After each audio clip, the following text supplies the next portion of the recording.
Hi, my name is Karen, and I'm an American lay student of Ajahn Suchat, or Pra Ajahn Suchat Abhijato, who has given me the very special honor of being asked by him to record this book for you. This book was written by Pra Ajahn Suchat's own teacher, the Venerable Acariya Mun Nanasampanno, and is a spiritual biography written by him about his teacher, the Venerable Acariya Mun Biography.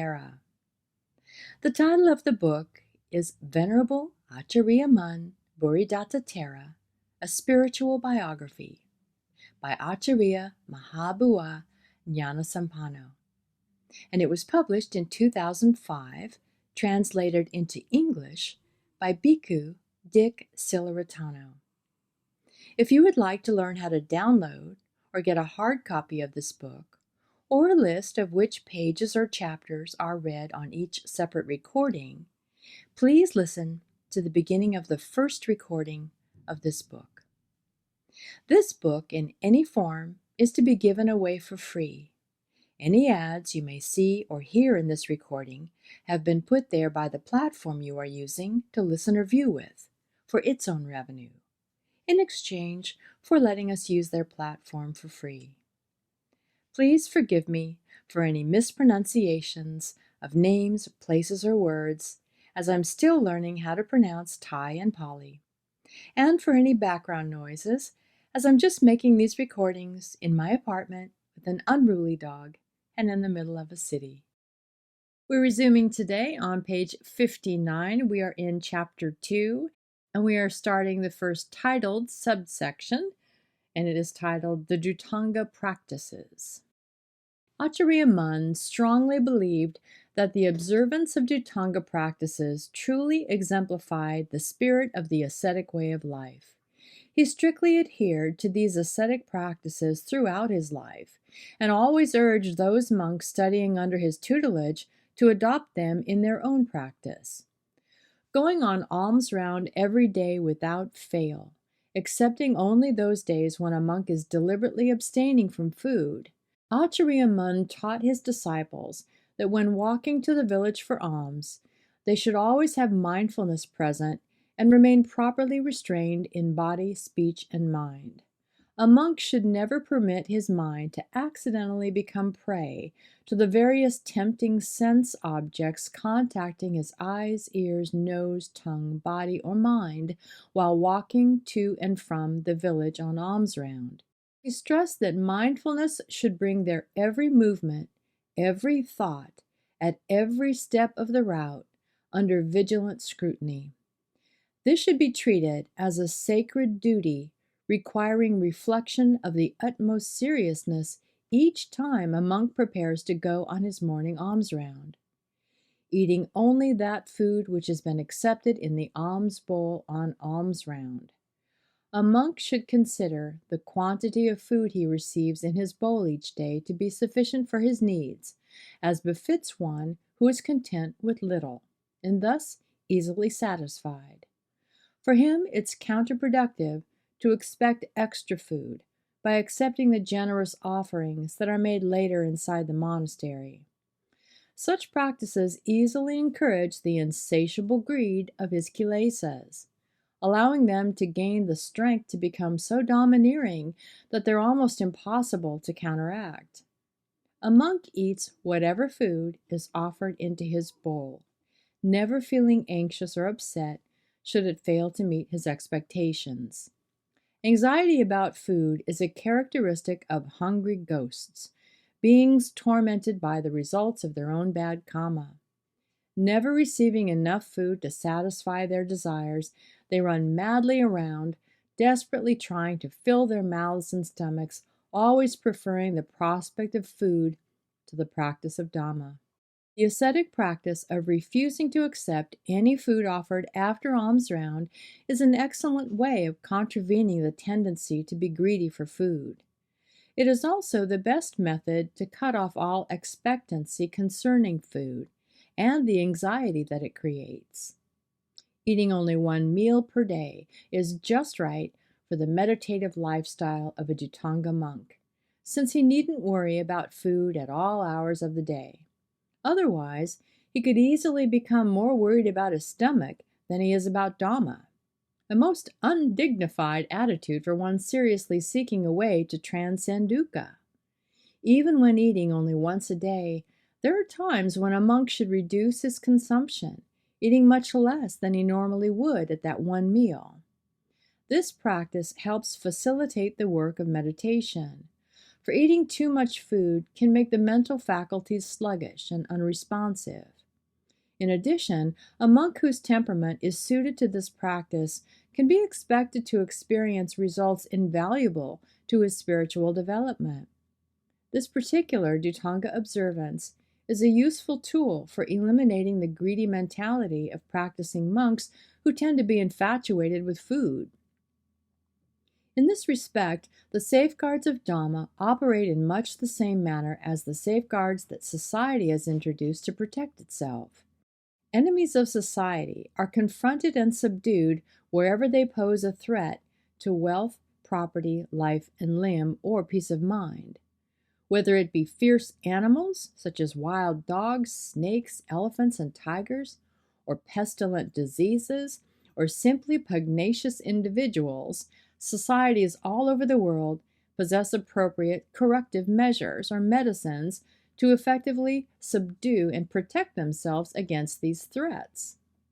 A Dhutanga monk whose mind displays pugnacious tendencies in its desire for food or any other unwholesome qualities deemed distasteful needs to have effective measures for correcting these threatening tendencies.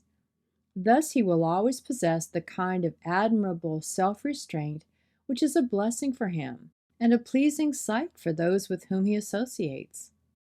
Eating only one meal per day is an excellent way to restrain unwieldy mental states. Eating all food directly from the alms bowl without using any other utensils is a practice eminently suited to the lifestyle of a Dhutanga monk who strives to be satisfied with little while wandering from place to place. Using just his alms bowl means there's no need to be loaded down with a lot of cumbersome accessories as he travels from one location to another, practicing the ascetic way of life. At the same time, it is an expedient practice for monks wishing to unburden themselves of mental clutter. For each extra item they carry and look after is just one more concern that weighs on their minds. For this reason, Dhutanga monks should pay special attention to the practice of eating exclusively from the alms bowl. In truth, it gives rise to many unique benefits. Mixing all types of food together in the bowl is a way of reminding a monk to be attentive to the food he eats and to investigate its true nature, using mindfulness and wisdom to gain a clear insight into the truth about food. Acariya Mun said that for him, eating from the bowl was just as important as any other Dhutanga practice. He gained numerous insights while contemplating the food he was eating each day. Throughout his life, he strictly observed this ascetic practice. Investigating the true nature of food mixed together in the bowl is an effective means of cutting off strong desire for the taste of food. This investigation is a technique used to remove greed from a monk's mind as he eats his meal. Greed for food is thus replaced by a distinct awareness of the truth concerning that food. Food's only true purpose is to nourish the body, allowing it to remain alive from one day to the next. In this way, neither the pleasant flavor of good foods nor the unpleasant flavor of disagreeable foods will cause any mental disturbance that might prompt the mind to waver. If a monk employs skillful investigative techniques each time he begins to eat, his mind will remain steadfast, dispassionate, and contented, unmoved by excitement or disappointment over the taste of the food he is offered. Consequently, eating directly from the alms bowl is an excellent practice for getting rid of infatuation with the taste of food. Wearing only robes made from discarded cloth is another Dhutanga observance that Acariya Mun practiced religiously. This ascetic practice is designed to forestall the temptation to give in to the heart's natural inclination to desire nice, attractive-looking robes and other requisites. It entails searching in places like cemeteries for discarded pieces of cloth, collecting them little by little, then stitching the pieces together to make a usable garment, such as an upper robe, a lower robe, an outer robe, a bathing cloth, or any other requisite. There were times when the dead person's relatives were agreeable that Acariya Mun collected the shroud used to wrap a corpse laid out in a charnel ground. Whenever he found discarded pieces of cloth on the ground while on alms round, he would pick them up and use them for making robes, regardless of the type of cloth or where it came from. Returning to the monastery, he washed them and then used them to patch a torn robe or to make a bathing cloth. This he routinely did wherever he stayed. Later, as more and more faithful supporters learned of his practice, they offered him robe material by intentionally discarding pieces of cloth in charnel grounds, or along the route he took for alms round, or around the area where he stayed, or even at the hut where he lived. Thus his original practice of strictly taking only pieces of old discarded cloth was altered somewhat according to circumstances. He was obliged to accept cloth the faithful had placed as offerings in strategic locations. Be that as it may, he continued to wear robes made from discarded cloth until the day he died. Acariya Mun insisted that in order to live in comfort, a monk must comport himself like a worthless old rag. If he can rid himself of the conceit that his virtuous calling makes him somebody special, then he will feel at ease in all of his daily activities and personal associations, for genuine virtue does not arise from such assumptions. Genuine virtue arises from the self-effacing humility and forthright integrity of one who is always morally and spiritually conscientious. Such is the nature of genuine virtue. Without hidden harmful pride, that person is at peace with himself and at peace with the rest of the world wherever he goes. The ascetic practice of wearing only robes made from discarded cloth serves as an exceptionally good antidote to thoughts of pride and self-importance. A practicing monk should understand the relationship between himself and the virtuous qualities he aspires to attain. He must never permit pride to grab possession of the moral and spiritual virtues he cultivates within his heart. Otherwise, dangerous fangs and daggers will spring up in the midst of those virtuous qualities, even though intrinsically they're a source of peace and tranquility. He should train himself to adopt the self-effacing attitude of being a worthless old rag until it becomes habitual, while never allowing conceit about his worthiness to come to the surface. A monk must cultivate this noble quality and ingrain it deeply in his personality, making it an intrinsic character trait as steadfast as the earth. He will thus remain unaffected by words of praise or of criticism. Moreover, a mind totally devoid of conceit is a mind imperturbable in all circumstances. Acariya Mun believed that the practice of wearing robes made from discarded cloth was one sure way to help attenuate feelings of self-importance buried deep within the heart. Living in the forest. Realizing the value of this Dhutanga observance from the very beginning, Acariya Mun found forest dwelling conducive to the eerie, secluded feeling associated with genuine solitude. Living and meditating in the natural surroundings of a forest environment awakens the senses and encourages mindfulness for remaining vigilant in all of one's daily activities, mindfulness accompanying every waking moment, every waking thought. The heart feels buoyant and carefree, unconstrained by worldly responsibilities. The mind is constantly on the alert, earnestly focusing on its primary objective, the transcendence of dukkha. Such a sense of urgency becomes especially poignant when living far from the nearest settlement, at locations deep in remote forest areas teeming with all kinds of wild animals. In a constant state of readiness, the mind feels as though it's about to soar up and out of the deep abyss of the kilesas at any moment, like a bird taking flight. In truth, the kilesas remain ensconced there in the heart as always. It is the evocative forest atmosphere that tends to inspire this sense of liberation. Sometimes, due to the power of this favorable environment, a monk becomes convinced that his kilesas are diminishing rapidly with each passing day, while those remaining appear to be ever more scarce. This unfettered feeling is a constant source of support for the practice of meditation. A monk living deep in the forest tends to consider the wild animals living around him, both those inherently dangerous and those that are harmless, with compassion, rather than with fear or apathy. He realizes that all animals, dangerous and harmless, are his equals in birth, aging, sickness, and death. We human beings are superior to animals merely by virtue of our moral awareness, our ability to understand differences between good and evil. Lacking this basic moral judgment, we are no better than common animals. Unknown to them, we label these creatures animals, even though the human species is itself a type of animal.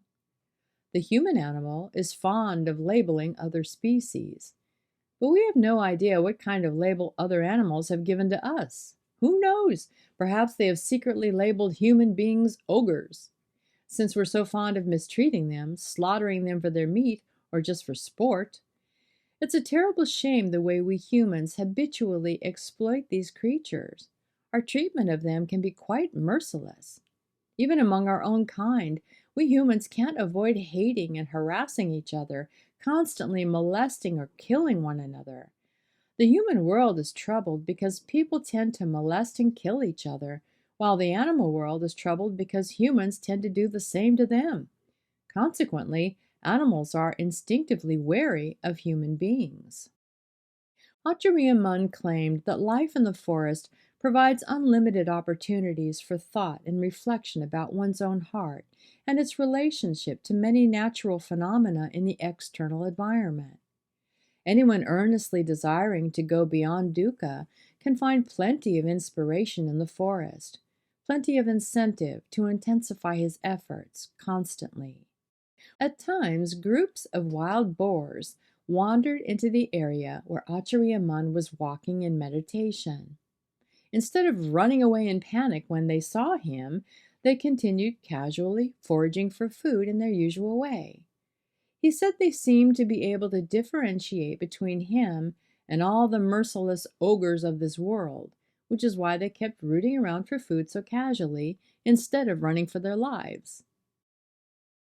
Here I would like to digress from the main story a little to elaborate on this subject. You might be tempted to think that wild boars were unafraid of Acariya Mun because he was a lone individual living deep in the forest. But when my own monastery, Wat Pa Baan Taad, was first established and many monks were living there together, herds of wild boars took refuge inside the monastery, wandering freely through the area where the monks had their living quarters. At night they moved around unafraid, only a few yards from the monks' meditation tracks, so close that they could be heard snorting and thumping as they rooted in the ground. Even the sound of the monks calling to one another to come and see the sight for themselves failed to alarm the wild boars. Continuing to wander freely through the monastery grounds every night, boars and monks soon became thoroughly accustomed to each other. Nowadays, wild boars only infrequently wander into the monastery because ogres, as animals refer to us humans, according to Acariya Mun, have since killed and eaten almost all the wild animals in the area. In another few years, they probably will have all disappeared. Living in the forest, Acariya Mun met the same situation. Almost every species of animal likes to seek refuge in the areas where monks live. Wherever monks take up residence, there are always a lot of animals present. Even within the monastery compounds of large metropolitan areas, animals, especially dogs, constantly find shelter. Some city monasteries are home to hundreds of dogs, for monks never harm them in any way. This small example is enough to demonstrate the cool, peaceful nature of Dhamma, a spirit of harmlessness that's offensive to no living creatures in this world, except perhaps the most hard-hearted individuals. Acariya Mun's experience of living in the forest convinced him just how supportive that environment is to meditation practice. The forest environment is ideal for those wishing to transcend dukkha. It is without a doubt the most appropriate battlefield to choose in one's struggle to attain all levels of Dhamma, as evidenced by the preceptor's first instructions to a newly ordained monk. Go look for a suitable forest location in which to do your practice. Acariya Mun maintained this ascetic observance to the end of his life, except on infrequent occasions when circumstances mitigated against it. A monk living in the forest is constantly reminded of how isolated and vulnerable he is. He can't afford to be unmindful. As a result of such vigilance, the spiritual benefits of this practice soon become obvious. Dwelling at the foot of a tree is a Dhutanga observance that closely resembles living in the forest. Acariya Mun said that he was dwelling under the shade of a solitary tree the day his citta completely transcended the world, an event that will be fully dealt with later on. A lifestyle that depends on the shade of a tree for a roof and the only protection against the elements is a lifestyle conducive to constant introspection. A mind possessing such constant inner focus is always prepared to tackle the kilesas, for its attention is firmly centered on the four foundations of mindfulness: rupa, vedana, citta, and dhamma, and the Four Noble Truths: dukkha, samudaya, nirodha, and magga. Together, these factors constitute the mind's most effective defense, protecting it during its all-out assault on the kilesas.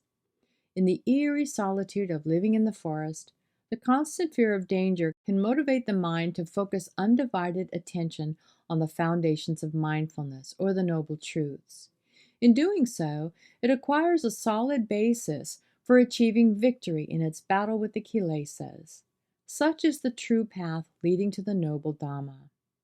A monk who wishes to thoroughly understand himself using a safe and correct method should find an appropriate meditation subject and a suitable location that are conducive for him to exert a maximum effort. These combined elements will help to expedite his meditation progress immeasurably.